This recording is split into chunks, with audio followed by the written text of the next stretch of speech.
지난주에 형제의 나라로 불려지는 튀르키예가 대지진을 경험하게 됐습니다. 어떤 분들이 그런 얘기를 했다고 해요.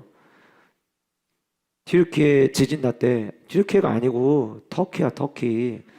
지도가 터키인 걸 보고 터키야 돼. 아닌데 튀르키예 지진 났다고 했는데, 야 제대로 봐. 터키야, 터키. 튀르키예, 터키 같은 나라입니다. 터키라는 나라 이름이 2021년도에 바꿨어요. 튀르키예로. 그래서 이제 우리 6.25 전쟁 때도 와서 참전해서 형제 나라라고 하잖아요. 근데 이제 이렇게 대지진이 일어나고 영하의 날씨에서 구조를 펼치고 있지만 이미 오늘 아침까지 사망자 인원이 2만 5천 명을 넘어섰는데, 문제는 2만 5천 명도 지금 너무 많은 숫자가 목숨을 잃었는데 건물 안에 지금 갇혀 있는 사람들, 실종 신고된 사람들만 지금 거의 5만 명 정도가 된다고 해요. 그러니까 실종 신고를 했다는 건 뭐냐면 가족이랑 떨어져 있었는데 가족이 연락이 안 되는 경우, 그게 지금 5만 명을 넘었고, 그러면은 같이 매몰이 된 경우에는 서로 실종 신고를 못 하잖아요. 그런데 지금 이 튀르키예 정부가 매몰되어 있을 것이라고 예상하는 숫자가 많게는 20만 명, 적게는 10만 명이 넘는다고 합니다. 그러니까 앞으로 사망자는 이 구조 활동을 펼치고 건물 잔해를 다 드러내면 더 많아지리라 생각이 되어져요. 우리가 이런 현상들을 바라보거나, 혹은 어떤 쓰나미를 통해서 수많은 사람들이 목숨을 잃게 되거나, 혹은 도덕적이나 윤리적으로 말도 안 되는 일들이 주변에서 일어나고, 뉴스를 통해서 막 어린 애들이 경찰을 폭행하는 일들이 일어나고, 또 어린 애들이 40대 아저씨를 불러가지고 폭행하는 일들이 일어나는 이런 뉴스들을 우리가 만약에 보게 되면 어른들이 참 말세다 이런 얘기들을 하죠. 그래서 우리는 말세라고 하는 그 단어에 대해서 약간은 부정적인 의미를 많이 가지고 있는 것 같아요. 또한 그럴 수밖에 없는 것이, 성경에서 예수님께서 사복음서 안에서 이 마지막 때에 일어나는 모습들에 대해서 예수님도 말씀을 해주셨는데, 민족과 민족이 다툴 것이고 나라와 나라가 다투게 될 것이라고 하는 말씀을 예수님께서도 성경을 통해서 이야기를 하셨습니다. 그리고 이 마지막 때가 되면 지진이 일어날 것이고 기근이 일어나게 될 것이다. 그러니까 예수님이 말씀하셨던 마지막 때의 모습도 어떤 긍정적인 모습보다는 어려운 상황들이 펼쳐질 것이라고 하는 이야기를 우리에게 던져주셨던 거죠. 사도 바울이 영적인 아들인 디모데에게 편지를 썼던 디모데전서, 디모데후서, 특별히 디모데후서 3장에 보면 사도 바울은 말세의 특징을 아주 자세하게 묘사하고 있습니다. 성경에 있는 언어 그대로 제가 읽지 않고 오늘날 우리의 표현으로 만약에 바꾼다면, 사도 바울이 디모데에게 마지막 때가 되면 개인 이기주의가 심화될 것이다 라고 이미 경고를 했어요. 지금 우리가 살아가는 시대는요, 개인 이기주의가 너무 극심해지고 있죠. 물론 이 개인 이기주의를 같은 교회 공동체 안에서 성령으로 하나 되게 하시는 그 하나님의 은혜를 따라서 하나 되게 하고, 또 같이 시간을 보내고 또 여행도 가고 이렇게 할 수 있겠지만, 성숙하지 못한 그리스도인들 가운데에는 여전히 개인 이기주의가 너무 심해서, 개인 이기주의가 다 있는 게 아니에요. 성경의 기준이 우리를 하나 되게 하는데, 성경의 기준보다도 내 감정이 우선이 되고 내 생각이 우선돼서 내 생각이 옳으면 그게 옳은 거예요. 성경이 뭐라고 해도 그게 별로 중요하지 않아요. 내 패턴이 맞다라고 생각하고 살아가는 개인 이기주의가 오늘날 이 시대 속에 얼마나 가득한지 아마 여러분들이 피부로 더 경험하고 계시리라 생각이 되어집니다. 그래서 사도 바울이 디모데에게 이야기했어요. 개인 이기주의가 갈수록 심화될 것이다. 돈에 환장하는 사람들이 많아지기 시작할 것이다. 돈을 벌기 위해서 물불을 가리지 않는 모습이 아마 마지막 때가 되면 드러나게 될 것이다. 그리고 사람들은 결국은 자랑을 다른 걸로 자랑하는 게 아니라 내가 얼마나 많은 돈을 가지고 있는가를 가지고 자랑하게 될 것이다. 그러니 돈 때문에 교만해지면 안 된다라고 하는 경고의 메시지까지 사도 바울은 디모데에게 전달했습니다. 또 이야기했던 마지막 모습이 무엇이었냐면, 부모와 자녀의 관계가 무너지게 될 것이다. 자녀들은 부모의 돌봄을 받고, 그리고 자녀들은 부모의 가르침을 받고, 부모가 그거 아니야 라고 이야기하면 예 알겠습니다 하고 모습을 고치려고 해야 되는데, 이제 마지막 때가 되면 부모의 이야기를 자녀들이 듣지 않는 시대가 올 것이다 라고 이미 사도 바울 선생님이 마지막 때의 모습에 대해서 이야기하셨어요. 그런데 오늘날 우리 주변에서 이런 모습을 너무나도 쉽게 봅니다. 예전에는 아마 우리 대부분의 성도님들 지금 20대가 넘으신 모든 분들은 자라나면서 내가 잘못했을 때 부모님이 너 일로 와. 오늘 회초리 좀 맞아야겠어. 회초리 맞으면서 아마 대부분 성장하셨을 거예요. 그 회초리가 부모님이 분풀이 하기 위한 회초리가 아니었고 우리를 더 바르게 자라나게 하기 위하여 우리를 훈육하기 위한 사랑의 매였죠. 그래서 실제로 학교 다닐 때 선생님들이 회초리에다가 사랑의 매라고 쓰기까지 했죠. 그런데 지금은 아이들이 집에서 부모님이 회초리를 때리면은 학교 가서 신고를 합니다. 우리 부모님이 나 때렸다고. 그러면은 그것이 2번 반복이 되면 경찰이 집으로 방문을 해서 조사를 하게 되고, 만약에 또 그런 일이 일어나면 아이와 부모를 떨어뜨려 놓는 시대를 우리는 살아가고 있어요. 훈계다운 훈계를 하지를 못합니다. 아이들이 부모의 이야기를 너무 우습게 듣고 마치 내가 부모님보다 훨씬 더 많은 지식을 알고 있다라고 착각을 하고 부모의 말을 귀담아 듣지 않는 시대가 되어버렸죠. 사도 바울이 이야기했던 마지막 시대 말세에 드러나는 모습 중에 하나의 모습이었습니다. 성도들의 삶 속에는 감사가 점점점 사라질 것이고 불평하게 될 거고, 그리고 세상과 성도의 삶의 모습이 경계선이 없이 무분별하게 허물어지는, 구별됨이 없는 모습이 마지막 때가 되면 나타날 것이다. 가장 중요한 쾌락을 사랑하기를 하나님 사랑하는 것보다 더 좋아하는 시대가 올 것이다. 그게 마지막 때에 성경이 이야기하는 말세의 모습이었어요. 그럼 우리는 질문해야 되지 않을까요? 하나님이 저와 여러분들에게 주시는, 우리에게 물려준 이 세상은 이렇게 어둡고 답답하고 답이 나오지 않는 깜깜한 시대일까요? 하나님은 저와 여러분들이 이런 말세의 시대 속에서 던져져서 허덕이며 허우적대며 인생의 즐거움과 재미를 하나도 느끼지 못한 채 살아가기를 주님은 원하실까요? 그렇지 않다는 거예요.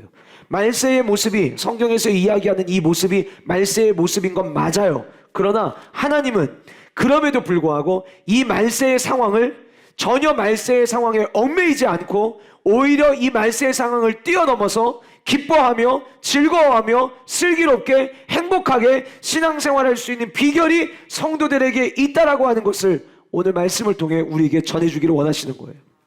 그래서 오늘 본문에는 말세라는 단어가 나옵니다. 물론 우리가 이 말씀 요엘서 2장 28절부터 32절까지 언급된 말씀을 베드로가 그대로 가지고 와서 오늘 인용을 하고 있지만, 그 요엘 선지자가 이야기할 때부터, 그리고 사도행전에서 베드로가 다시 이 말씀을 인용해서 이야기하는 그 상황 속에서 말세라는 단어를 정확하게 언급하고 있어요. 여러분, 제가 이미 이전에 설교하면서 말세가 언제냐를 이야기하면서 설명드린 적이 있죠. 말세는 예수 그리스도께서 승천하신 그때부터 주님 다시 오시는 날까지가 말세예요. 성경이 말하는 말세의 기준은 바로 그런 때예요. 그러니까 지금 저와 여러분들이 살아가고 있는 시기는 이 말세인 것이고, 사도행전 2장에 등장했던 예수님의 제자들 사도들이 이미 말세의 시작을 경험하기 시작을 했던 거예요. 그런데 그들은 말세의 삶을 살았지만 말세에 억압하지 않았고 말세를 뛰어넘는, 오히려 말세를 초월한 삶을 살았음을 우리는 성경의 역사를 통해서 발견할 수 있게 된다라고 하는 겁니다.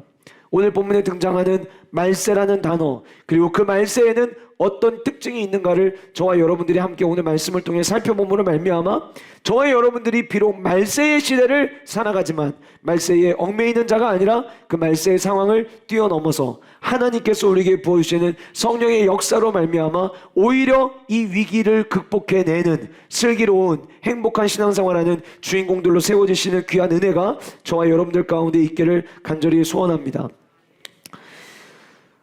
우리가 지난주에 함께 사도행전 2장 앞부분을 함께 오순절 망할다락방의 사건을 다루면서 그때 당시에 일어났던 모습들을 우리가 함께 살펴보았죠. 급하고 강한 바람 같은 소리가 그들에게 임했다. 그래서 바람은 우리 안에 새 영을 부으심으로 말미암아 새로운 피조물 되게 하시는 사건이었고, 그리고 소리는 하나님의 말씀을 상징한다. 그래서 결국은 우리를 새롭게 하는 것은 하나님의 말씀이라는 것을 지난주에 잠깐 언급을 했었는데, 오늘 본문부터는 우리가 흔히 베드로의 오순절 설교라고 불려지는 내용이 오늘 본문에 등장을 합니다. 우리가 사도행전 말씀을 함께 살펴볼 때마다 늘 머릿속에 기억해야 될 게 있는데 그게 무엇이냐면, 한번 따라 보실까요? 말씀이 있는 곳에 성령의 충만함이 있다.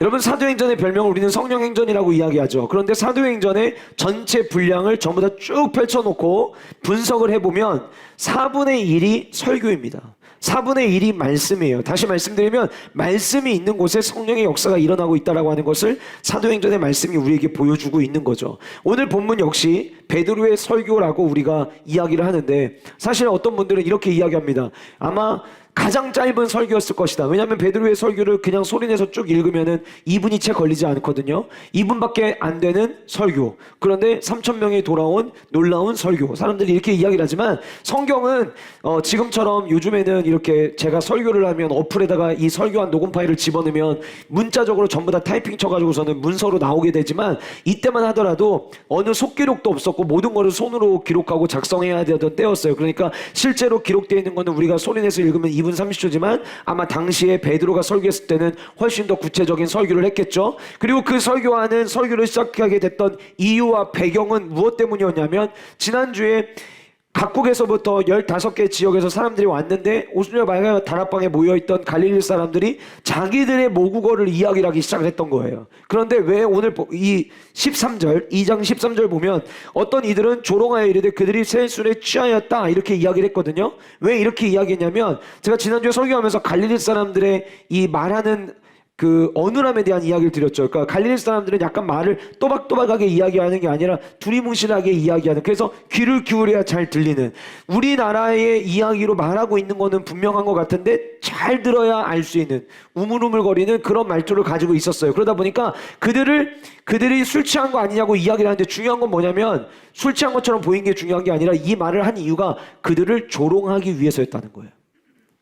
여러분, 여기에 모여있던 120명의 사도들은 어떤 사람들이냐면 예수님 십자가에 못 박히실 때에 사람들의 시선을 굉장히 부담스러워했던 사람들이었어요. 사람들이 지나가면서 하는 이야기가 불편해서 나중에 주님이 십자가에 못 박아 죽으시고 난 다음에 혹여나 사람들이 예수님과 우리 관련 있는 사람이라고 말할까봐 그것이 두려워서 자기들끼리 한 곳에 모여서 문 닫고 갇혀져 있었던 사람들이 바로 이 사람들이었어요. 사람들이 이야기하는 거 굉장히 불편해합니다. 그런데 지금 그들은 예전에 그들이 아니에요. 이미 지난주에 살펴본 것처럼 성령의 충만함을 그들은 경험하여 한 게 된 것이죠. 경험하고 나니까 자기들을 조롱하기 위해서 이야기하는 사람들의 이야기를 듣고 숨는 게 아니라 그들이 함께 일어납니다. 14절 베드로가 11사도와 함께 서서 소리 높여 이르되, 아마도 이랬던 것 같아요.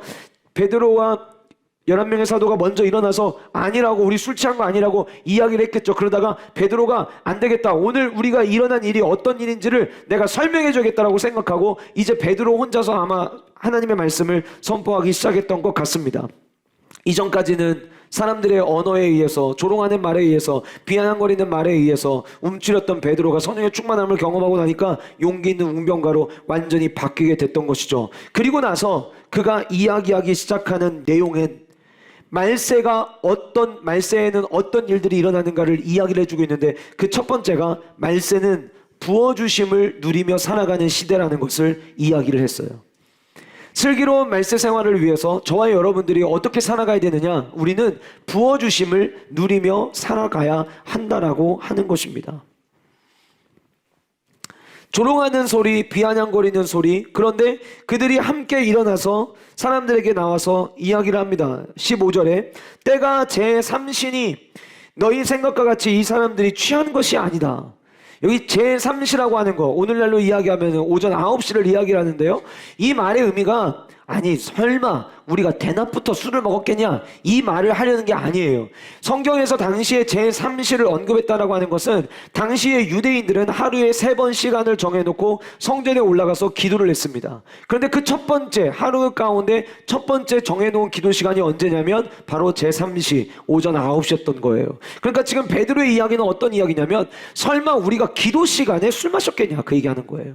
게다가 거룩한 유대인들은 안식일과 유월절과 같은 이런 절기가 있을 때에는 9시 되기 전까지 아무것도 먹지 않는 문화가 그들 안에 있었어요. 그러니까 9시인데, 지금이 9시인데 원래 우리 9시 전에 아무것도 안 먹는 거 너네들 알지 않냐? 게다가 지금 기도 시간인데 설마 우리가 술을 먹었겠냐라고 지금 이야기를 하는 거예요.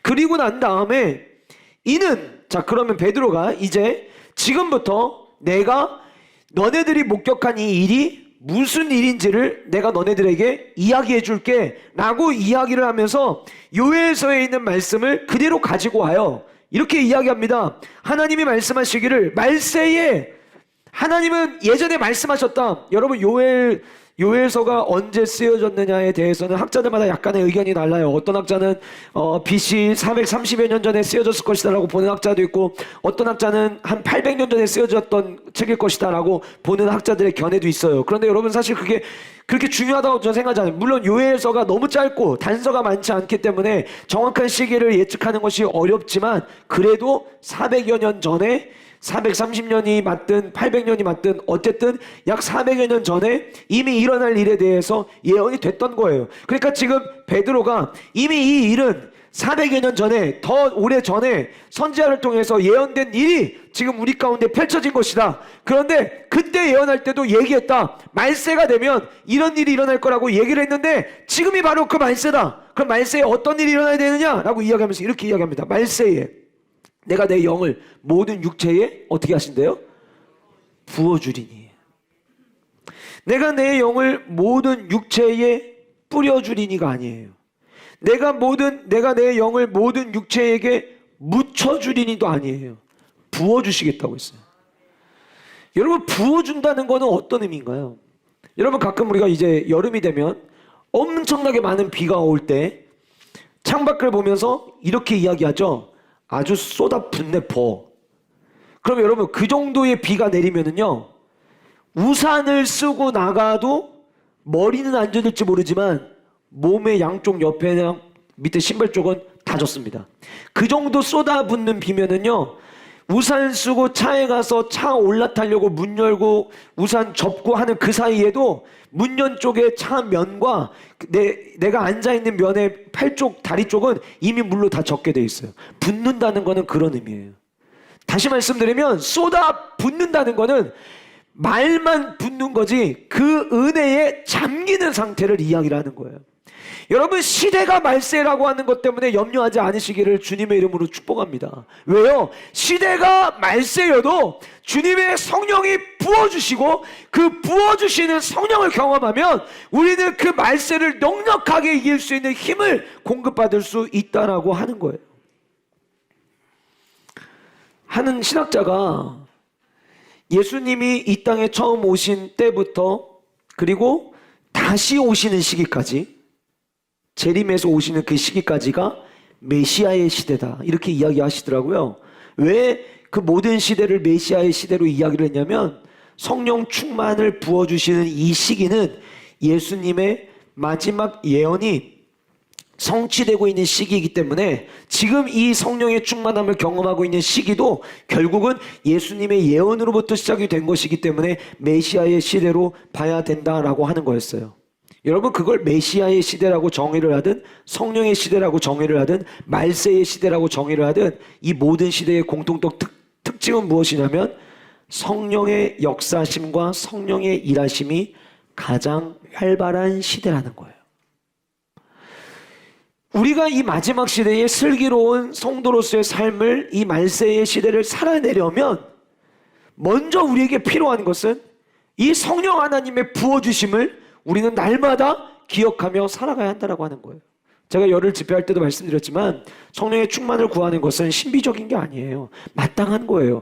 예수님께서 이 마지막 시대를 살아내려면 필요하다, 우리에게 주겠다 약속하신 것이기 때문에 이 마지막 시대를 은혜롭게 살아가기 위하여 저와 여러분들이 공급을 받아야 되는, 반드시 있어야 되는 그 능력이 바로 성령 충만이라는 거예요.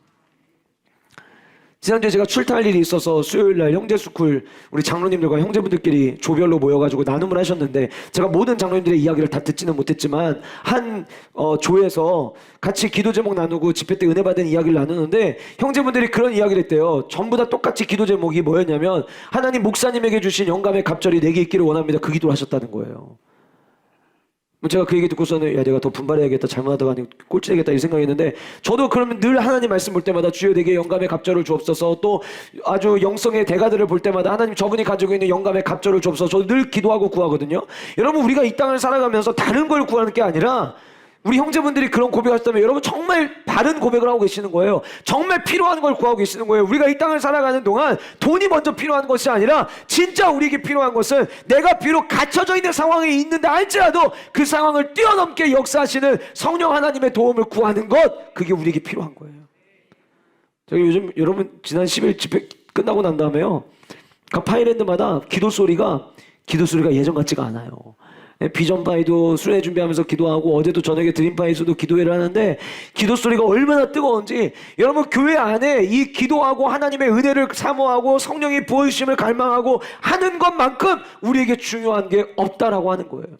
그 성령의 부어주심을 우리는 경험해야 돼. 제가 어제 우리 청년들과 같이 예배하면서 오병이어의 역사의 현장에 있었던 두 사람에 대한 이야기를 나눴어요. 빌립과 안드레에 대한 이야기를 나눴거든요. 근데 빌립은 어떤 사람이냐면 지극히 현실주의적인 사람이었어요. 여러분 우리가 살아가는 시대에는 현실 감각이 있어야 된다는 말이 굉장히 이 세상을 살아가고 승리하는 삶을 살아가기 위해서는 반드시 필요한 우리가 꼭 갖춰야 될, 그걸 다르게 표현하면 직관력이라고 이야기하기도 하는데요. 우리가 이 세상을 살아가면서 현실 감각 놓치지 말아야 됩니다. 그런데 여러분 현실 감각보다 더 중요한 게 있어요. 현실 감각만 있으면은요 그 현실 때문에 답을 내지 못해요. 빌립이 그랬어요. 빌립은 굉장히 현실적인 사람이었어요. 그래서 수많은 사람들이 모여드는 걸 보고 도대체 이 많은 사람들을 어떻게 먹여야 될까 고민했어요. 그 속마음을 꿰뚫어 보시고 예수님께서 빌립을 시험하기 위해서 질문하셨어요. 어떻게 하면 좋겠냐? 그랬더니 빌립은 숫자 계산을 한 거예요. 이거 다 먹을 거 구해와도요 한 사람이 8개월 동안 일해서 번 임금의 양만큼 모자랍니다. 아주 빠르게 답을 냈어요. 현실적이죠. 우리가 살아가는 시대 속에서는 똑똑한데 지혜로운데 계산 빠른데 이런 얘기 들을 수 있어요. 그런데 빌립의 고백에서 끝났다면 오병이의 기적은 일어나지 않아요. 현실을 똑같이 봤어요, 안드레가. 그런데 안드레는 그 현실을 보고 우리의 생각으로라면 안 되겠지만 여기 어린아이가 가지고 물고기 2마리와 보이터 5개 있습니다. 이거 주님이시라면 어떻게 하실 수 있지 않을까요? 그 주님의 놀라운 역사를 나는 떠나지만 너네들이 살아가면서 내가 경험할 수 있도록 성령 하나님을 보내주시겠다고 약속하신 거예요. 그러니까 현실을 갇히지 않고 현실에 매이지 않고 이 현실을 뛰어넘을 수 있는 능력은 다른 것을 통해서 얻는 것이 아니라 성령의 충만함을 통해서 우리에게 부어진다라고 하는 거예요. 지난주 금요일 저녁에 원로 목사님 말씀 전하시면서 우리 같이 기도하자, 성령의 불 내려달라고 기도하자고 이야기했는데 표현만 다를 뿐이지 성령의 불, 성령의 충만 똑같은 거예요. 사랑하는 성도 여러분, 주님께서는 말세가 되면 성령을 부어주시겠다고 약속하셨어요. 저는 우리 모든 영가족들이 그 부어주시는 성령 하나님의 은혜를 경험하기를 원합니다. 찍어주시는, 묻혀주시는 성령의 역사가 아니라 완전히 부어주셔서 흠뻑 적셔지는, 완전히 성령에 담궈지는 그런 은혜와 역사가 저와 여러분들 가운데 일어나기를 간절히 소원합니다. 자, 그러면 여러분, 이 부어주심의 은혜를 우리는 왜 구해야 될까요? 전 3가지를 이야기를 하고 싶은데, 첫 번째로 부어주심이 없으면은요 담대한 모습을 잃어버리게 돼요. 여러분 예전에는 말 한마디 한마디에 위축됐던 제자들이 지금 조롱하는 말을 하고 시작을 했는데 그 상황에서 이 제자들이 일어나서 성경은 뭐라고 이야기하냐면 조용히라고도 안 해요. 함께 서서 소리를 높여 이르되. 성령의 부어주심을 경험하니까 흔한 말로 배는 게 없는 거예요. 이제는 두려울 게 없는 거예요. 성령의 부어주심을 경험하면 이전까지 내가 살아오던 삶의 모습은 이제 온데간데 없어지고 그야말로 주님의 능력으로 담대해지고 능력 있는 삶을 살아내게 되더라라고 하는 거예요. 여러분, 하나님은 여러분들이 어떻게 살아가기를 원하실까요? 여러분들 부모님들 다 아시겠지만 여러분들의 자녀가 어디 가서 위축되게 살아가는 모습을 보면 가슴 아프시잖아요. 우리 하나님도 똑같아요. 하나님께서는 저와 여러분들이 가슴 피고 세상을 당당하게 살아가기를 원하세요. 담대해라. 내가 이미 세상을 이겼다. 주님께서 말씀하셨잖아요. 우리 그렇게 살아가기를 원해요. 그러면 여러분, 우리가 예수님을 믿어요. 그 믿음에서 거기서 끝나는 게 아니라 그 예수 그리스도께서 주신다고 약속하신 성령의 충만함을 받아서 담대함으로 우리는 세상을 이기며 살아가야 되는 거예요. 누구와 싸워가지고 이기는 게 아니라 더 이상 매이지 않는 삶. 예전에는 이것 때문에 문제가 돼서 발목 잡혀서 주저앉았을 텐데 성령의 부어주심을 경험하고 나니까 더 이상 그 문제 때문에 내가 얽매이질 않는 거예요. 예전에는 어떤 일만 일어나면 내 안에 두려움과 염려가 왔어요. 그래서 아무것도 못했어요. 그런데 성령의 부어주심을 경험하게 되면 똑같은 현상이 일어나도 괜찮아. 나에게는 성령의 은혜가 있어. 나 이기게 하시는 성령의 충만함이 내 안에 있어. 주님, 제가 이런 상황입니다. 도와주세요. 마치 안드레가 물고기 2마리 보이터 5개를 주님 앞에 가지고 나가듯이 주님께 아뢰는 거죠. 그럼 하나님께서 그 삶을 축복하시고 축사하셔서 하나님의 영광을 드러내는 삶으로 바꿔주실 거예요. 그래서 부어주심을 경험해야 돼요. 부어주심이 없으면 우리는 담대함을 잃어버리게 돼요. 두 번째로, 부어주심이 없으면 눈에 보이는 현상이 도대체 무슨 현상인지 파악이 안 돼요. 주제 파악이 안 되는 거예요. 상황 파악이 안 되는 거예요. 지금 어떤 일들이 펼쳐지는지를 모르는 거예요. 여러분 오늘 본문 안에 지금 딱 두 그룹으로 갈렸죠. 마가의 다락방에 모였던 사람들은 성령의 부어주심을 지금 경험을 했어요. 그런데 각국에서 흩어져서 모여왔던 사람들, 나름 경건한 유대인이라고 불렸던 사람들이에요. 성경의 이야기를 모르지 않아요. 나름 똑똑한 사람들일 거예요. 그리고 여러분 절기마다 이 절기를 지키기 위해서 올라왔다라고 한다면 이 사람들에게는 신앙적 열심도 있었던 사람들일 거예요. 그런데 신앙에 열심이 있으면 뭐합니까? 성령의 충만이 없으니까 오순절 마가다락방에 일어난 현상을 해석을 못하는 거예요. 분별을 못하는 거예요. 여러분 우리 요셉 이야기 잘 알죠?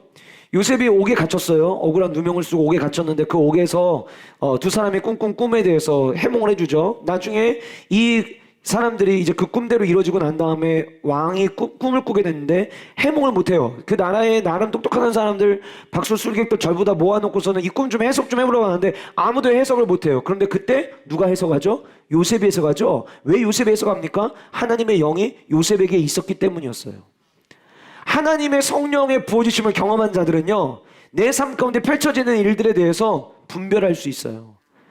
이 하나님의 영이 없으면 일어나는 현상이 그냥 신기한 거죠. 여러분 우리가 벌써 일주일이 지났는데 열흘이라고 하는 시간 동안, 짧지 않은 시간 동안 매일마다 모여서 예배하고 은혜를 구하고 기도했습니다. 그리고 지난 일주일 동안 저는 우리 성도님들의 가정마다 하나님께서 역사하신 놀라운 이야기들을 듣게 됐어요. 어떤 가정은 정말 오랫동안 해결되지 않았던 문제가 해결된 가정도 있었고, 또 어떤 가정은 대신방 때 주셨던 말씀, 그때 함께 말씀을 나눌 때는 도무지 이 말씀의 의미가 뭔지를 몰랐는데 이 열흘이라는 기간 동안 하나님께서 그때 대신방 때 주셨던 말씀을 그대로 현실화되게 하면서 하나님이 신방 때 주셨던 말씀이 응답되는 가정을 경험하는 것도 보게 되었고요. 방언받은 거는 많았고요. 새방언 하시는 분들도 많이 계셨고요. 그리고 성도님들 중에는 예수님을 만난다는 게 바로 이런 거구나, 내가 죄인이라는 걸 경험하는 게 바로 이런 거구나 라고 하는 거를 이 집회 시간에 완전히 깨닫고 하나님 말씀 앞에서 내가 죄인됨을 고백하며 무너지셨던 분들도 계셨어요. 자, 그런데 여러분 성령의 충만을 경험한 자들은 이 모든 일을 하나님이 하신 일로 볼 수 있습니다. 성령의 부어짐이 없잖아요? 그러면 에이 진짜? 에이 우연이겠지. 에이 그거 오래 못 갈 거야. 그거 뭐 내가 죄인인 건 깨달았다고 하겠지만 그거 그냥 감정일 거야. 이런 반응으로 나뉘어지는 거예요. 마치 각국에서 왔는데 이들을 바라보면서 저 술 취한 거 아니야? 라고 그냥 폄하하는 것처럼, 성령의 충만을 경험하고 성령의 은혜를 경험한 자는 다른 누군가가 성령의 은혜 가운데 걸어갈 때에 그것이 어떤 삶인지를 알아요. 이해해요. 그래서 함께 격려해주고 함께 용기 주고 위에서 오히려 더 기도해줍니다. 그런데 내가 성령 충만하지 않잖아요? 누가 은혜 받았다고 하면은 그게 다 뻥으로 들려요.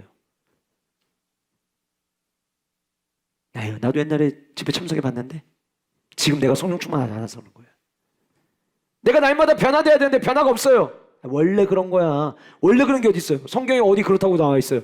사도 바울은 끝까지 주님 앞에 서는 그날까지 달려간다고, 표대를 향해 달려간다고 이야기하고 있는데 어디서 멈춰요? 누구 마음대로 멈추시는 거예요? 성령 충만하면 그 모든 것들이 보이는데 성령 충만하지 않으면 보이지 않는 거예요. 그래서 성령 하나님의 부어주심을 우리는 경험해야 된다라고 하는 거예요. 마지막 세 번째로 부어주심이 경험돼야, 부어주심이 없으면 우리는 깨끗해지지가 않아요. 부어주심이 있을 때에 비로소 깨끗해질 수 있는 거예요. 여러분 세상이 참 많이 빠르게 발전을 하죠. 그래서 좋은 기능들이 많아요. 이 휴대폰 이런 게 이렇게 나올 줄 누가 알았겠습니까? 휴대폰 안에서 모든 영상들을 보게 될 거라는 걸 누가 알았겠어요? 그리고 아까 제가 말씀드렸지만 이 휴대폰 안에도 어플을 개발하는 사람들이 정말 우리의 일상의 편리함을 돕기 위한 좋은 어플들을 얼마나 많이 개발합니까? 집에서 쓰시는 모든 가전제품들, 옛날에 우리 어르신들 전부 다 빗자루질 해야 되고 다 먼지 담아야 되고 다 걸레질 하셔야 되는 거였는데 지금은 아예 그 청소기 안에 물걸레까지 붙여가지고 앞에서는 빨아들이고 뒤에서는 닦아주죠. 그것도 귀찮아가지고 그냥 자동 청소기 켜놓고 외출하시면은 지가 돌아다니면서 구석구석 다니면 다 청소하죠. 옛날에는 그게 또 어디 걸리면은 얘가 못 넘어가고 멈추고 그랬는데 요즘은 자동 청소기도 동그란 애들이 얼마나 똑똑해졌는지 모서리에 닿아도 모서리에 먼지를 전부 다 빨아들이고, 요즘에는 그 돌아다니는 청소기도 물걸레를 붙여갖고 이제 아예 걔도 이제 닦기까지 한다고 하더라고요. 얼마나 편해졌어요. 대가족에서 밥 한 번, 식사 한 번 하시고 나면은 설거지하기 너무 힘드셨는데 지금은 식기세척기에다가 집어넣으면은 지가 알아서 다 깨끗하게 닦아내고 건조까지 해가지고 다 끝나면은 소리와 함께 문이 쫙 열리면서 그 스팀으로 마지막 마무리까지 가지고 얼마나 뽀드덕뽀드덕거려요. 얼마나 편해요. 우리는 이 시대에 발전되는 것을 어떤 이런 문명의 발전을 기구의 발전과 또 어떤 우리를 편리하게 해주는 도구의 발전으로 연결을 짓는데 여러분 진짜 선진국과 후진국은 뭘로 나눠지는 줄 아세요? 위생으로 나눠집니다. 얼마나 많은 물건들을 개발해내냐가 아니에요. 여러분 우리나라가 선진국이에요? 미국이 선진국이에요? 우리나라가 선진국입니다. 지난주 뉴스를 봤는데 코로나가 끝나고 나서 뉴욕에 쥐들이 얼마나 많이 나왔는지요. 와우, 쥐가요 지하철까지 탑승을 해가지고 지하철 타고서는 팔짱 끼고서는 졸고 있는 아저씨 신발을 타고 쥐가 올라와서 가슴까지 올라오는 거를 누가 찍어서 올렸더라고요. 여러분 미국 좋은 나라죠. 선진국이죠. 그런데 만약에 뉴욕 한복판에서 여러분들 그걸 보면은 아마 이렇게 얘기하실 거예요. 미국 하나도 안 좋네. 우리나라가 훨씬 좋네. 깨끗한 거의 기준을 가지고 우리는 좋다 나쁘다를 이야기를 해요.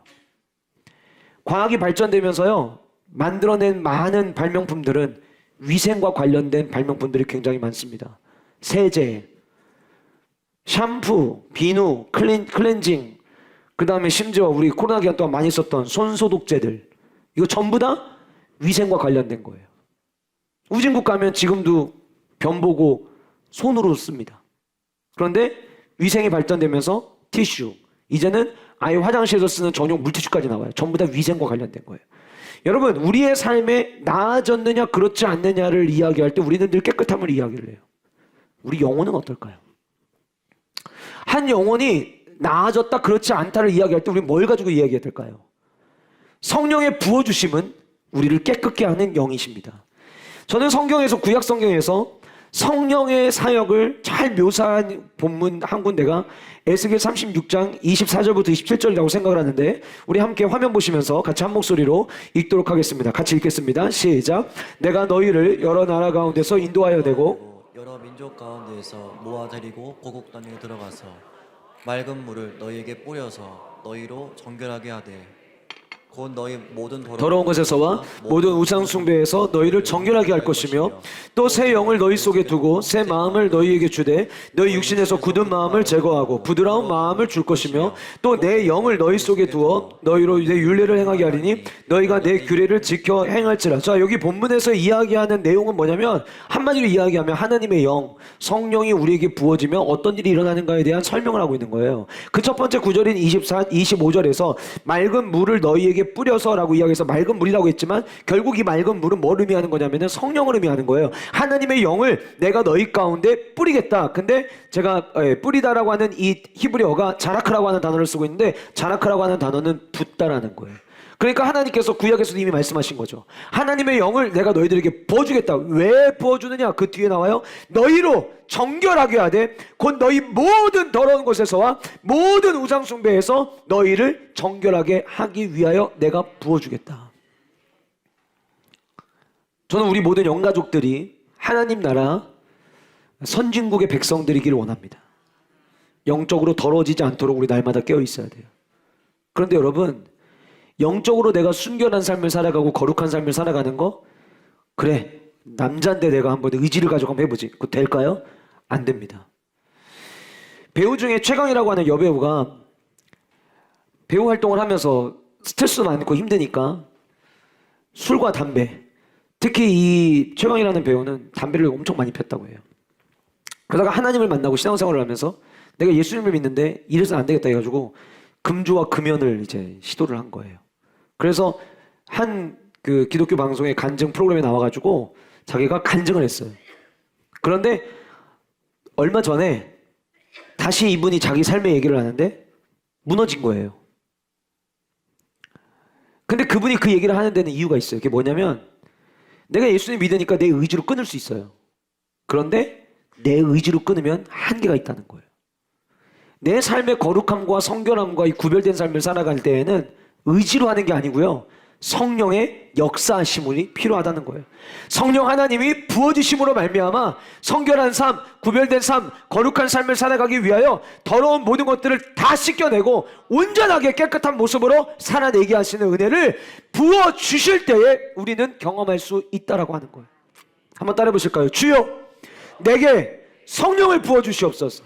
저는 저와 여러분들이 말세의 시대를 살아가는 것은 바꿀 수 없어요. 그러나 이 부어주시는 성령 하나님의 은혜를 누리며 살아감으로 말미암아 이 세상을 오히려 더 담대하게 살아내고, 우리가 이 시대를 살아가면서 남들은 해석하지 못하고 남들은 이해하지 못하는 일들이지만 성령의 충만함으로 말미암아 지금도 하나님은 살아계시구나, 하나님은 지금도 역사하시는구나, 하나님은 지금 내가 비록 고통의 시간을 통과하고 있지만 이 시간을 통해서 나를 일으키기를 원하시는구나를 발견하는 은혜와 축복이 우리 모든 영광족들에게 있기를 주님의 이름으로 축복합니다. 또한 주님께서 우리에게 성령을 부어주심으로 말미암아 더 정결해지고 더 깨끗해짐으로 말미암아 주님이 오시는 그날 깨끗한 순결한 신부로서 주님을 맞이하는 은혜와 축복의 주인공들 되시기를 주님의 이름으로 축복합니다. 두 번째로 말세는 차별 없는 때예요. 그래서 우리는 차별 없으심을 경험하며 살아가야 된다고 하는 거예요. 마지막 때에 이 신앙생활, 슬기로운 말세생활, 행복한 말세생활을 위해서는 차별이 없으신 그 하나님을 우리가 경험해야 된다. 여러분, 우리가 살아가는 시대는요, 뭐 별것도 아닌 걸로 전부 다 선을 거놓고 구분을 해놓습니다. 나눠요. 자꾸 뭘 나눠요. 세대별로 나누고, 뭐 설문조사 하나를 하더라도 제일 첫 번째 질문에 당신이 10대입니까 20대입니까 30대입니까 이거부터 나누고, 동서가 나뉘어져 있고, 진영에 의해서 정치적인 색깔 진영에 의해서 또 나뉘어지고, 그러다 보면 나뉘어진다는 거는요, 반대쪽에 있는 사람들은 그거를 차별로 여기는 거예요. 그런 일들이 너무나도 많이 일어나요. 근데 오늘 본문에서 이야기하는 차별이 그런 차별을 얘기하는 건 아니에요. 무슨 얘기를 들으려고 하냐면, 세상은 다 차별을 해놨어요. 근데 여러분, 만약에 우리 하나님이 저와 여러분들을 차별하셔서, 지난번에 교회 건축할 때 건축원금 많이 했지? 성령 90% 줄게. 만약에 이른다면은요, 우리 자멸감에 빠져서 신앙생활 못할 거예요. 근데 오늘 본문은 뭐라고 이야기를 하고 있냐면, 성령을 부어주는데 어떻게 부어준다고 이야기하시냐면 차별 없이 부어주시겠다고 이야기하세요. 자, 모든 육체에 부어주리니. 누구에게 부어준다고요? 모든 육체. 그러니까 저와 여러분들이 두 가지 조건만 있으면 돼요. 일단 사람이면 되고요. 두 번째, 구원의 확신이 있으면 돼요. 구원의 확신은 지식적으로 배워서 된 게 아니라, 동의해서 된 게 아니라, 진짜 예수 그리스도께서 나를 위해 죽으셨다는 거를 내가 믿어서, 저 믿어요. 여기서 끝나면 안 돼요. 믿어서 더 주님을 닮아가고 싶어지고, 주님이 나를 구원하셨다는 걸 내가 믿기 때문에 내가 예수 그리스도의 향기를 세상 가운데 드러내기 위해서 어떻게 살아야 될까를 고민하고, 내가 뭔가를 얻기 위해 살아가는 것보다는 먼저 하나님의 나라와 의를 구하며 하나님 나라 백성으로 살아가려고 하는 마음이 있는 분들이라면, 예수 그리스도가 나의 구원자 되심을 내가 믿음으로 말미암아 완벽하게 아직도 달라져야 될 모습은 많이 있지만 달라지기 위해서 끊임없이 노력하고 계시는 분들이라면 차별 없이 모든 육체에게 이 성령을 부어주시겠다라고 약속하셨다는 거예요. 여러분, 이것은 엄청난 축복입니다. 왜냐하면 구약에서는 성령을 매우 특별한 사람들에게만 부어주셨거든요. 모세에게 하나님은 하나님의 영을 부어주셨어요. 그리고 그 다음에 리더였던 여호수아에게 영을 부어주셨죠. 성경에 등장하는 왕들에게 하나님은 기름 부으셔서 왕을 세우셨어요. 사울 왕을 세울 때 그랬고, 이새의 집에 찾아가셔서 다윗에게 기름불을 취하여서 기름 부을 때도 하나님은 부으셨어요. 자, 그러면 성경 속에 등장한 인물들에게 성령을 부으셨던 이유는 무엇이었느냐? 당시에 왕이 됩니다. 혹은 한 민족을 이끌어야 돼요. 모세 이야기를 한번 해볼까요? 모세가 리더가 됐습니다. 그런데 200만 명이 되는 사람을 혼자 다 다스려야 돼요. 그리고 그들에게 하나님 말씀, 이제 막 신의 주신 말씀도 가르쳐야 돼요. 1인 역할을 해야 될 게 너무 많아요. 너무 버거운 거예요. 너무 지치는 거죠. 그런데 여러분, 그 역할을 하나님의 영이 없으면 감당을 못하는데, 그 역할을 감당하게 하기 위해서 하나님은 모세에게 하나님의 영을 부으셨어요. 여호수아도 마찬가지고요. 왕들도 한 나라를 이제 왕정 국가를 다루면서 사울이라는 사람, 다윗이라는 사람, 왕으로 세우셨던, 기름 부으셨던 이유가 뭐냐면 왕이 해야 될 일이 많아요. 지금은 대통령을 사인만 하면 되죠. 그때는 왕이 직접 전쟁에 나가서 모든 백성들을 이끌고 나가서 싸워야만 했어요. 전쟁 끝나고 오면 쉬느냐? 아니요. 또 오자마자 밀린 업무를 해야 돼요. 사람들에게, 그때 당시에 왕은 사람들이 하나님을 온전히 바라볼 수 있도록 돕는 역할도 감당했어야 됐어요. 이 역할을 다 감당을 못해요. 그러니까 하나님께서 영을 부으셨어요. 그냥 민수기 11장에 보면 이 하나님의 영과 관련된 에피소드가 등장을 합니다. 모세가 이스라엘 백성을 이끌고 다니는데 이스라엘 백성 어떤 백성인지 아시잖아요. 불평과 원망이 날마다 이어지는 백성. 하나님께서 너무나도 이스라엘 백성들을 사랑하셔서 만나를 공급해 주셨는데 이스라엘 백성들이 불평하기 시작합니다. 우리가 애굽에 있을 때는 공짜로 생선도 먹었는데, 우리가 애굽에 있을 때에는 수박도 먹고 오이도 먹고 부추도 먹고 마늘도 먹고, 우리가 이 얘기 뭐냐면 다양한 과일과 야채도 먹었다는 거예요. 그랬는데 왜 우리를 광야에 불러내서 만나만 먹게 하느냐, 그리고 이 만나도 맨날 먹으니까 질려서 못 먹겠다, 입맛 다 떨어진다, 이런 불평을 막 했어요. 그러니까 모세가 얼마나 답답했는지 하나님 앞에 찾아가서 이야기합니다. 하나님, 제가 뭐 죄라도 졌습니까? 왜 저한테 이 많은 사람들을 맡기시고 이 감당 못할 사람들을 저에게 맡겨서 이 불평하는 소리를 제가 다 듣게 하십니까? 그랬더니 하나님이 그렇게 이야기하는 모세가 너무나도 딱해 보이셨는지 하나님께서 알겠어, 그러면 네가 생각할 때 리더, 이런 사람들이 리더가 되면 좋겠다라고 생각하는 장로들 나이 많은, 거기서 장로는 나이 많은 어른들을 얘기하는 거예요. 나이가 많은 그룹들 중에서 이런 사람들이 리더하면 좋겠다고 하는 사람 70명을 세워서 데려다가 회막으로 데리고 나와. 그럼 내가 너희에게 부어준 내 영을 그들에게도 부어줄게. 이거 굉장히 좋은 거 아니에요? 왜냐면은 혼자 하던 역할을 이제 70명이 나눠서 할 수 있게 되는 문이 열리는 거예요. 그래서 모세가 사람들을 데려다가 전부 다 이제 진으로 데리고 왔어요. 하나님이 그곳에 영을 부으십니다.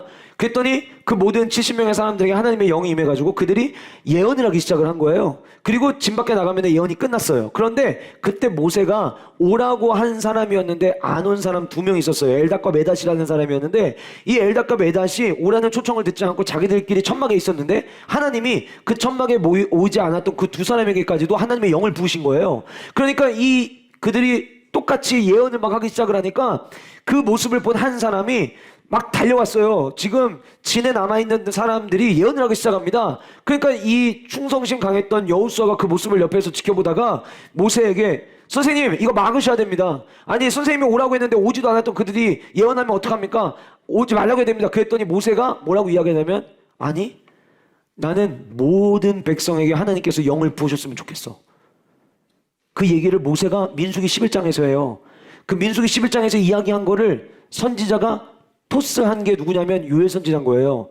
모든 육체에게 부어주겠다. 그 토스된 거를 받은 게 누구냐? 베드로가 받은 거예요 지금. 그래서 얘기하는 거예요. 말세에는 모든 사람 차별 없이 모두에게 하나님께서 영을 부어주시겠다. 사랑하는 성도 여러분, 저는 우리 영가족들 가운데 차별받는 분들 없기를 원합니다.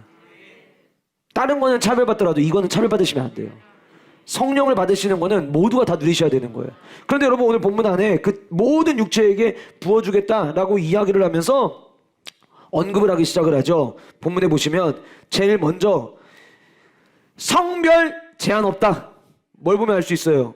너희의 자녀들은, 자녀, 아들자, 딸녀, 성별에 제한 두지 않겠다. 그 다음 연령에 제한 두지 않겠다. 젊은이, 늙은이라는 번역, 이거 좀 나중에 성경 다시 번역하면 바꿨으면 좋겠는데 어르신들 얘기하는 거예요. 나이 제한 두지 않겠다. 그 다음에 그 밑에 보시면 18절에 내가 내 영을 내 남종과 여종에게 부어주겠다.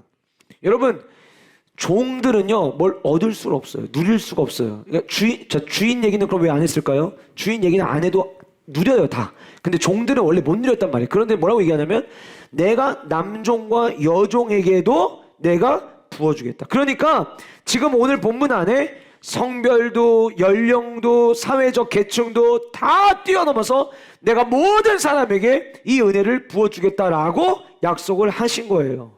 갈라디아서 3장 28절 같이 우리 한 목소리로 화면 보시면서 읽겠습니다. 시작.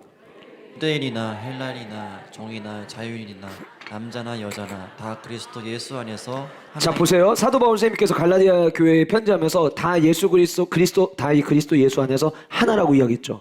지금 이 시대 예수님 살아계시는 시대예요? 아니죠. 승천하셨죠. 그러면 사도 바울 선생님이 그리스도 예수 안에서 하나라고 이야기할 때 이거는 어떤 울타리 안에서 하나를 얘기할까요? 성령 안에서예요. 그런데 그 성령 안에서 당시 유대인들은 선민사상, 우리만 하나님의 선택받았어라는 생각이 굉장히 강했거든요. 그런데 유대인, 헬라인은 그 당시 이방인들이에요. 이제는 헬라인도, 종이어도, 자유인이어도, 남자도, 여자도 성령 안에서라면 예수 그리스도 안에서 우리 모두가 다 하나다. 차별이 없다라고 하는 거예요. 사도행전의 저자인 누가가 누가복음을 쓰면서 사도행전 1장 8절에 성령이 너희에게 임하시면 너희가 권능을 받고 예루살렘과 유대와 사마리아 땅까지로 내 증인들이라라는 말씀을 하셨는데 그 증인이라는 단어를 누가복음 마지막에서 누가가 한 번 더 사용을 했었어요. 누가복음 24장 46절부터 48절까지의 말씀인데 제가 읽어드릴게요. 또 이르시되 이같이 그리스도가 고난을 받고 제3일에 죽은 자 가운데서 살아날 것과 또 그의 이름으로 죄사함을 받게 하는 회개가 예루살렘에서부터 시작하여 모든 족속에게 전파될 것이 기록되었으니 너희는 이 모든 일의 증인이라. 여기서 말하는 너희는 누굴까요? 예수 그리스도의 제자들, 주님을 따르는 모든 자들을 이야기하는 거예요. 그 모두가, 우리 모두가 증인이래요. 자, 대전 세종학교에서 5명 뽑으세요. 증인할 사람 5명 뽑으세요가 아니라 우리 모두가 증인이래요. 누가복음에서 우리 모두가 이 일의 증인이라고 이야기를 했고, 사도행전에서는 성령이 너에게 임하시면 너희가 권능을 받게 될 거다. 그러면은 그 권능은 구약에서처럼 몇 사람에게 임하는 권능이에요? 아니면 모두가 받는? 그렇죠. 그거를 샘플로 보여주신 게 마가다라방에 모였던 모든 사람에게 부어주신 거예요. 차별 갖지 마세요. 성령 하나님이 주시겠다고 약속하셨고 받으시면 돼요. 구하시면 돼요. 여러분, 열흘의 집회는 끝났지만 성령의 충만함을 구하는 저와 여러분들의 삶의 기도는 계속되기를 주님의 이름으로 축복합니다. 기도하실 때마다, 아침에 눈을 뜨실 때마다 주여 성령 하나님 오늘 또 나와 함께 동행하여 주옵소서. 성령 하나님 오늘 또 나를 채워주시옵소서. 성령 하나님 오늘 또 나에게 성령의 충만함을 주시옵소서. 날마다 구하며 살아가는 저와 여러분들 수 있기를 주님의 이름으로 축복합니다. 세 번째로 슬기로운 말씀 생활을 하려면은 전도자로 선포하며 살아가자는 거예요. 자, 전도자라고 제가 이야기했는데 이 전도자라고 하는 것이 물론 전도하는 것도 내포하고 있지만 전도자라고 하는 것은 결국은 하나님의 말씀을 선포하는 자들을 저는 여기다 내포를 한 거예요. 자, 왜 제가 전도자로 선포하며 살아가자고 얘기를 하느냐? 이제 우리가 17절 말씀을 보면 어른들은 이 말씀을 볼 때 야, 애들은 좋겠다 이렇게 생각할 수 있어요. 왜요? 자녀들은 뭘 할 거래요? 예언할 것이요. 젊은이들은 환상을 보고, 뭔가 예언 환상하면 되게 영적인 것 같이 느껴지잖아요. 그 다음 늙은이들은 맨날 잠만 자니까 꿈만 꾸고 별로 안 좋은 것 같잖아요. 느끼기에 그렇다는 거예요. 그래서 여러분, 이게 뭔가 자녀들, 젊은이들은 뭔가 좀 더 고퀄리티의 은사를 주신 것 같고, 이제는 끝물에 있는 사람들은 그냥 꿈만 주는 건가? 이렇게 비춰질 수 있는데, 그건 우리가 문자적으로 본문을 봤기 때문에 그래요. 저는 이 본문에 대해서 가장 명쾌한 해설과 답을 주신 분이 마틴 루터라고 생각을 하는데요. 마틴 루터 선생님이 성경을 아주 깊게 보셨어요. 그리고 이 성경의 본문을 우리가 어떻게 해석해야 되는지를 들려주셨는데, 먼저 이 말씀이 지금 신약 성경을 우리가 읽고 있지만 구약에 있는 말씀을 가지고 왔잖아요. 그죠? 근데 구약의 문법을 보시면, 구약의 이 어순을 보시면 예언하다라고 하는 동사에 환상을 보고 꿈을 꾼다는 두 개의 단어가 포함이 돼 있어요. 구약에서. 그러니까 예언하다라고 한 예언 따로 환상 따로 꿈 따로가 아니라 원래는 예언이라고 하는 커다란 틀 안에다가 환상과 꿈을 포함시켜 놓은 거예요. 그래서 마틴 루터가 뭐라고 이야기를 했냐면 예언하는 것, 환상, 꿈 모두 한 가지를 언급하는 것이다. 예언하다라는 동사가 모든 것을 포괄하고 있기 때문에 예언이 다르고 환상이 다르고 꿈이 다른 게 아니라 이 모든 거는 한 가지를 이야기하는 것이다. 자, 그러면 우리가 이제 해결이 하나가 된 거죠. 환상과 꿈이 예언으로 들어간다. 그러면 이제 그 다음 우리가 잘 질문해야 될 건 이거예요. 우리는 예언, 환상 그러면 뭔가 좋은 고퀄리티라고 생각을 하는 이유가 뭐냐면 오늘날 우리 시대에서 예언과 환상을 이해하기 때문이에요. 예언은 미래일을 이야기하는 것처럼, 환상은 뭘 보는 거. 자, 그러면 말씀대로 우리가 머릿속에 그리면 이 놀라운 역사가 우리 교회 가운데 임했을 때 빅파이, 미니파이, 빅파이 한 드림비전까지 애들은 교회에서 오가면서 국수 먹다 갑자기 막 예언하는 일들이 일어나는 거고, 한 30, 40대, 50대 정도에서는 나 막 대화하다 보면은 나 지난주 화요일 한 새벽 3시경에 나 이거 환상 봤는데, 그럼 또 옆에서 그래 나는 그 다음날 오후 한 2시쯤에 잠깐 낮잠 자는데 나 환상 봤는데, 이런 걸 머릿속에 꿈꾸는 거예요. 그런데 본문이 신약이 아니라 오늘 우리가 살아가는 시대에서 이 말씀이 주어진 게 아니라 구약의 시대의 말씀을 주셨고 구약에 있는 말씀을 그대로 받아왔다면 구약에서 예언과 환상과 꿈이 뭘 의미하는지 우리는 봐야 돼요. 구약에서 예언, 환상, 꿈은 하나님의 본성과 하나님의 뜻을 드러낼 때 사용하신 도구였어요. 자, 그러면 오늘날에 우리는 하나님이 어떤 분이신지를 뭘 통해서 알죠? 말씀을 통해서 알아요. 그래서 우리는 성경 말씀을 특별 계시라고 이야기를 합니다. 하나님이 성도들에게 주셨다. 자, 그러면 예수님 안 믿는 사람도 서점에서 책 사면은 이거 볼 수 있지 않아요? 그렇죠. 그들은 이거를 읽을 수는 있죠. 그러나 이 말씀을 읽으면서 은혜를 받지는 못해요. 하나님의 임재와 성령 안에 거한 사람만이 이 말씀의 특별한 은혜를 경험할 수 있는 거예요. 그러니까 구약에서의 예언과 환상과 꿈은 그때 당시에는 성경이 없었어요. 그러니까 예언으로 환상으로 꿈으로 하나님이 어떤 분이신지를 알리셔야만 했어요. 어떻게 일하실 것인지를 알리셔야만 했어요. 그런데 우리는 지금 성경을 주셨고 특별 계시를 통해서 하나님은 무엇을 원하시는지 이미 우리에게 가르쳐 주세요. 오늘 말씀을 통해서도 지금 가르쳐 주고 계시는 거고 오늘 오후 예배를 통해서도 또 하나님은 우리에게 가르쳐 주실 거예요. 그래서 구약에서의 예언과 환상과 꿈이 하나님을 계시하는 것이라면 오늘날 우리 신약시대의 이 말씀을 어떻게 받아들여야 되냐면 아이들에게서부터 젊은이들과 어른들에게 이르기까지 우리가 뭘 말하는 거냐면 말씀에 관해서 말하는 거예요. 에이, 좋다 말았네. 그럴 문제가 아니에요, 여러분. 여러분, 초등학교 앞에 가서 애들 얘기하는 거 들어보잖아요? 예전에는 대화의 한 3분의 1이 욕설이었다면 요즘에는 대화의 3분의 2가 욕설입니다. 내가 하고 싶은 이야기를 다 끝내고 나서 마지막 마침표 자리에 욕을 합니다. 이게 요즘 아이들의 언어예요. 여러분, 이런 시대에 아이들이 입만 열면 욕을 하고 세상에서 내가 봤던 거, 여러분 요즘 애들이요 유튜브를 얼마나 무분별하게 보는지 몰라요. 애들 연령대 나이대 봐야 될 것도 있는데 그거 뛰어넘어서 보고 그거를 가지고 또 영웅담 얘기하듯이 얘기하고 말하고 어른들이 예전에 민망해서 이런 말 어떻게 해라고 얘기했던 걸 애들은 아무렇지도 않게 이제는 음담패설도 아니고 그냥 마치 표준어 쓰듯이 이야기하는 시대를 우리는 마주하고 있어요. 갈수록 더 심각해지겠죠.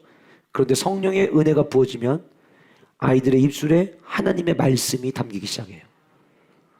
저는 이번 우리 겨울 성경학교 미니파이 10일부터 시작하고 나머지 파이랜드 19, 20, 21일 진행되는데 이번 성경학교를 통해서 우리 다음 세대들의 입술에 하나님의 말씀이 담겨지는 축복이 있기를 간절히 소원합니다. 간절히 소원합니다. 여러분 이거 예언하는 것보다 더 중요한 일이에요. 이 시대에 수많은 지식정보의 사회 속에 홍수 속에서 살아가면서 그 젊은이들 사회 속에서 하나님의 말씀을 이야기하고 지난주에 우리 형제스쿨 모였을 때 함께 모이셔가지고 그럼 하나님의 말씀을 이야기하는 게 뭘까요? 자, 입을 열면은 성경 구절을 막 암송해서 외우고 이것만을 얘기하는 게 아니에요. 지난주에 함께 모이셔가지고 열흘 동안의 집회 동안에 받았던 은혜 또 형제스쿨 하면서 매주마다 나누는 말씀들을 함께 나누고 내 삶의 고민을 나누고 나는 이렇게 살아보려고 노력하고 있다고 나누고 그 모든 것들이 하나님의 말씀이 되는 거예요. 그래서 성도의 나눔은요, 나 여기에 투자했는데 나 이만큼 이익 봤어. 이런 대화가 아니라 성도의 나눔은 나 요즘에 우리 애 여기 학원 보냈는데 그거 되게 잘 가르쳐. 이런 대화가 아니라 우리의 대화는 하나님의 말씀이 스며든 대화. 하나님의 말씀에 은혜가 있는 대화. 말씀 통해서 이런 변화가 있었다는 대화. 하나님의 말씀이 나를 일으켰다는 대화. 그 대화가 어린 세대에서부터 어린애들까지 모든 교회의 모든 세대가 하나님의 말씀을 선포하는 그 은혜와 축복. 그것이 전도자로 선포하며 살아가는 삶이에요. 그렇게 우리가 하나님의 위대한 이야기를 말씀들을 선포할 때에 혹 주변에 주님을 알지 못했던 자들이 있다면 그들이 그 말씀을 듣고 주님께로 돌아오는 놀라운 역사가 일어나겠죠. 그래서 전도자로 살아가자는 거예요. 그런데 마지막 네 번째, 하나님의 말씀에 대해서 우리가 선포만 하고 끝난다면 아무런 의미가 없겠죠. 말세는 영적 추수를 목격하며 살아가야 된다고 하는 거예요. 여러분 19절과 20절에 보시면 또 내가 위로 하늘에서는 기사를 아래로 땅에서는 징조를 베풀리니 곧 피와 불과 연기로다. 주의 크고 영화로운 날이 이르기 전에 해가 변하여 어두워지고 달이 변하여 피가 되리라. 이 19절과 20절의 말씀은 우리에게 시각적인 효과를 가져오죠. 그런데 이 19절과 20절은 성경에 처음 기록될 때 묵시적인 의미로 쓰였던 거예요. 다시 말씀드리면 눈에 여기 9절에서 말한 대로 눈에 보이는 일들이 그대로 일어날 것이다가 아니라 묵시적인 의미로. 그럼 언제 성경은 이런 표현을 종종 사용을 했느냐? 새로운 시대가 임박했음을 알릴 때 쓰던 표현들이에요. 그러니까 19절과 20절의 말씀은 이제 새로운 시대가 우리에게 왔다. 그러면 여기서 말하는 새로운 시대는 어떤 시대일까요? 성령 하나님이 역사하시는 부어주심을 경험하는 시대가 우리에게 와서 새 시대가 온다. 물론 여러분 이 19절과 20절 말씀을 학자들이 예수님이 십자가에 못 박히실 때 어둠이 왔잖아요. 그래서 그때를 예언했던 거다라고 얘기하는 분들도 있고 주님 마지막에 다시 재림하실 때에 이런 현상들이 나타날 것이다라고 얘기하는 분들이 있어요. 그게 틀리다는 게 아니에요. 그런데 예수님이 십자가 못 박혀 죽으실 때도 그렇고 주님 다시 오시는 날에도 만약에 이런 현상들이 나타났다면 그거 역시 의미는 어떤 의미냐면 새로운 시대가 열렸다는 것을 알리는 거예요. 예수님 십자가 못 박혀 죽으셨죠? 이제부터 예수 그리스도의 피로 구원받는 시대가 열렸음을 알리는 거고 주님 마지막에 다시 오시는 날 이 현상이 나타난다면 이제는 이 땅에서의 삶이 끝나고 천상의 하나님의 나라의 시대가 열렸음을 우리에게 선포하는 건데 우리가 오늘 살아가는 우리의 시대 속에서도 이 일들이 일어난다는 거예요. 제가 집회 때 말씀드렸죠. 성령의 역사는 이미 이루어진 것과 아직 이루어지지 않은 것으로 나뉘어져요. 그러면 저와 여러분들도 이 말씀의 역사를 우리는 경험을 해야 되는데 오늘 이 말씀 19절과 20절에 눈에 보여지는 시각적인 효과를 이야기하고 난 다음에 새 시대에 일어나는 진짜 일이 뭔가를 이야기를 21절에 언급합니다. 우리 21절 말씀을 같이 한 목소리로 읽도록 하겠습니다. 시작. 주의 이름을 부르는 자는 구원을 받으리라 하였느니라. 누구든지 여기도 차별이 없어요. 주의 이름을 부르는 자는. 자, 그럼 여기서 말하는 주님의 이름을 부르는 거는 뭘 의미하느냐? 일단 예배 끝나고 기도할 때 주여 부릅시다 만약 했는데 제가 여러분들 모두가 다 주여를 불렀어요. 그러면은 주님의 이름을 부른 거냐? 그게 아니에요. 주여 주여 부르는 자마다 다 천국에 들어갈 것이 아니라 하나님의 뜻대로 행하는 자라에 들어갈 수 있다고 말씀하신 것처럼 주여 주여라고 소리내서 음가를 내는 게 다가 아니에요. 성경에서 이야기하는 누구든지 주의 이름을 부르는 자, 여기서 주의 이름을 부르는 자는 누구냐면 예수 그리스도의 십자가의 보혈이 나를 구원해 주심을 믿고 주님 앞에서 회개한 자들, 주님 앞에서 용서를 구한 자들을 의미하는 거예요. 그러니까 여러분 구원받았다라고 하는 것은 기적 중에 최고의 기적입니다. 내 안에 구원의 확신을 가지고 살아간다는 것은 축복 중에 최고의 축복입니다. 그런데 그렇게 누구든지 주님의 이름을 부르는 자는 구원을 받게 될 거다. 자, 보세요 여러분. 성령의 깨달음으로 이미 우리가 구원을 받았어요. 그럼 저와 여러분도 여기 해당자가 되겠죠. 그런데 이 마지막 때 주님께서 뭐라고 말씀하셨냐면 추수할 거는 많은데 수확할 자가 없다고 하셨어요. 그렉로리 목사님, 제가 집회 기간에 말씀드렸지만 그 목사님이 30년 동안 이 전도 집회를 계속해서 해오셨는데 나는 내 숨이 다하는 날까지 난 이 일을 계속하고 싶다. 그랬더니 누가 물었어요. 아니 벌써 지금까지 해서 수백만 명의 사람들이 다녀갔는데 아직도 올 사람이 있습니까? 그렉로리 목사님이 말씀하신 거예요. 지금도 영적으로 목말라 하는 사람들은 여전히 많이 있다. 그 얘기하면 바꿔 얘기하면 뭐예요? 지금도 영적으로 수확해야 될 사람은 여전히 많이 있다는 거예요. 이 마지막 말세는요 수확의 시기입니다. 여러분 가끔 뭐 기독교 퍼센테이지가 올라갔다 내려갔다 뭐 이런 뉴스들 보시면 약간 내려갔다 그러면은 우리는 마음속에 어떻게 하면 좋아 이게 아니라 아 수확할 게 또 많아졌구나 이렇게 생각하면 돼요. 성령으로 무장돼야 우리의 이야기를 하나님이 우리에게 들려주신 말씀의 이야기를 선포하고 그거를 나눌 때에 회개해야 될 자들이 회개해서 돌아오는 놀라운 위대한 역사가 쓰여지는 거예요. 지난 열흘 동안 집회 기간 동안 성도님들 가운데 목사님이 제가 진짜 죄인임을 깨달았습니다. 예수 그리스도의 보혈이 아니면 살아갈 수 없는 존재임을 발견했습니다. 고백하시는 성도님들 계셔서 얼마나 감사했는지 몰라요. 왜냐하면 한 영혼이 주님께 돌아오는 것만큼 귀한 게 없기 때문이에요. 그래서 또 한 번 느꼈어요. 아 지금도 수학의 시즌이구나. 말세는 수학의 시즌입니다. 말세에 수많은 사람들이 정신을 잃고 판단력을 잃고 살아가고 있다는 건 그들 우리가 구원해야 될 대상이라는 거예요. 그래서 저와 여러분들이 우리 교회가 함께 이 말세의 기간에 추수하는 수확하는 은혜와 축복이 우리에게 있기를 간절히 소원합니다. 이제 벌써 2월이거든요. 이제 조금 지나면 종려주일 옵니다. 종려주일 고난주간 지나고 나면 부활주일이 와요. 부활주일이 되면 우리는 올해 연말 사랑 페스티벌 나는 누구를 초청할 것인가 또 이름을 작성하고 기도하기 시작할 거예요. 여러분 지금부터 마음의 준비를 하세요. 내가 품은 그 한 사람이 주님을 만나게 된다면 하나님이 얼마나 기뻐하실까. 하나님은 지금도 저와 여러분들에게 성령 충만을 부어주기를 원하세요. 그 성령 충만으로 너 잘 먹고 잘 살아가 아니에요. 그 하나님을 전함으로 말미암아 함께 하나님 백성 세워나가라고 증인되라고 저와 여러분들에게 성령을 부어주기를 주님은 원하십니다. 그 은혜와 축복을 마음껏 누림으로 말미암아 말세라고 하는 상황에 매이는 것이 아니라 이 상황을 초월하여 뛰어넘어 히브리서의 고백처럼 세상이 감당하지 못하는 삶을 살아내는 우리 모든 영가족들 되시기를 주님의 이름으로 축복합니다.